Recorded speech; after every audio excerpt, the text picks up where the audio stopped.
Sit.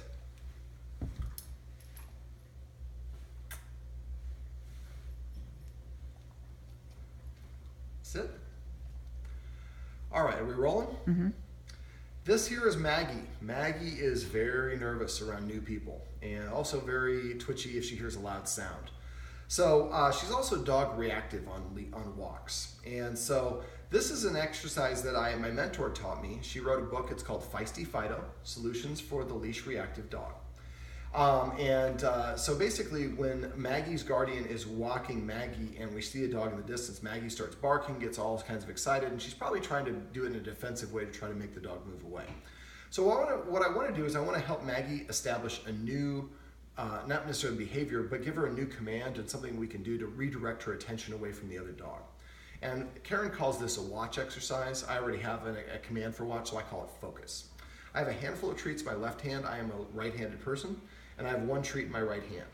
I want to put my hands in a fist on my knees. Focus. Now, we already filmed this once, so she already kind of knows what she's doing. Normally, the dog will kind of, there we go. They'll lick your hands, they'll paw at your hands. You ignore that, and you immediately transfer the treat.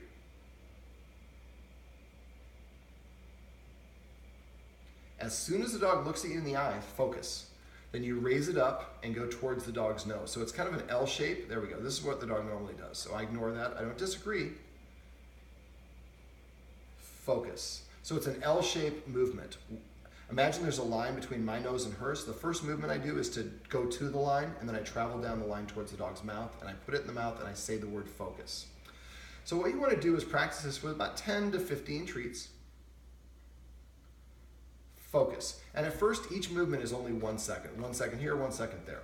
After a while, what you're going to do is, so we have a different sound that caught her attention. So this is why we don't increase the distance or the duration focus too quickly. We want to practice for like a couple of days with each one movement being 1 second. Focus. Until the dog really starts looking at you like right away. Focus. Let's do one more.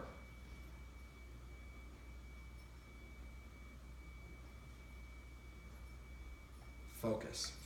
So we're going to keep on doing this in, again, about 10 or 15 treats. You should try this a couple of times a day. Maybe do it in the morning and then do it in the evening. Maybe a couple times in the evening we can. That's a good sign, the fact that she's laying down near me. Normally she's twitchy and she wants to run away. I stroked her vigorously a little bit under the chin, and that was still too much for her. So I'm trying to be respectful and not push her too far. If you have a fearful dog, if it engages that panic state, you're not going to reach them no matter what you do. So the fact that she lies down here in front of me and takes a treat and is interested in sniffing me tells me she's somewhat comfortable. But it's been about an hour and I haven't tried to pet her. So the idea of what we're going to do for the focus exercise, we're going to keep on practicing that until she really pretty much is just, she's got a good stare and she's snapping to attention right away. Then what we're going to do is add 1 second to the second movement. So 1 second, 1, 2 seconds.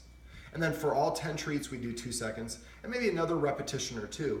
And then eventually we're going to add that 3 seconds. And then eventually get to the point where it's 20 seconds that we're going towards the dog. Now, sorry, that was a little static electricity. So when I do that, I actually go towards the dog's eyes, not towards his mouth, and I just dip down towards the mouth at the very end. Now, what we're going to do is we're going to practice this inside. And don't do it just in one location. Do it in different parts of the house. At first, quiet like it is now. But eventually we'd like to do it where we have a little bit of volume on the TV going.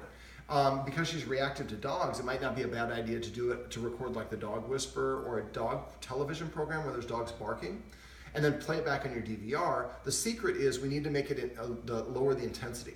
So the TV is actually right here. This might be too close, so we might have to move to that position, so we're a little bit further away.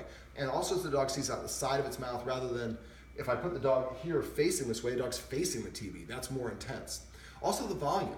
I would turn the volume down to like volume like 2, so the dog can hear the other dog, but barely. And eventually, each time we do it, we're going to raise up the volume a little bit more until it sounds like the dog's like, a symphony of dogs right here, but your dog is able to blot it out and focus because they know what's coming and they're getting those treats.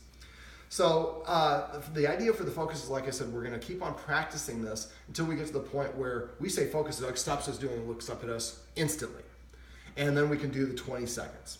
So this is going to take about a month, month and a half of practice before you get this, and you should not try to use this when you're out on a walk until you've really established it. What a lot of people do is they want their dog to come to them, and they do it when the dog's chasing a squirrel.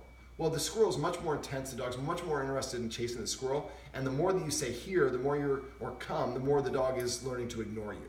So we want to, again, do it in a quiet setting and then gradually increase the distractions inside. Once you can do it inside, the next stage I would do would be, I know it's cold, but go outside and spend a couple minutes, sit on your deck and do it outside. Now there's all sorts of sights and sounds, but we're on a deck, we're on the second floor, so we're a little bit further away. When we get to the point where you get the same attention level of focus, then I would do it in your backyard. You don't have a fenced-in backyard, do you? It's invisible. It's visible, okay. So I would take him to the backyard and do it in the backyard, because now I could run around, but I'm choosing to stay here. So that helps the dog develop more of a desire, or really helps them master that skill set.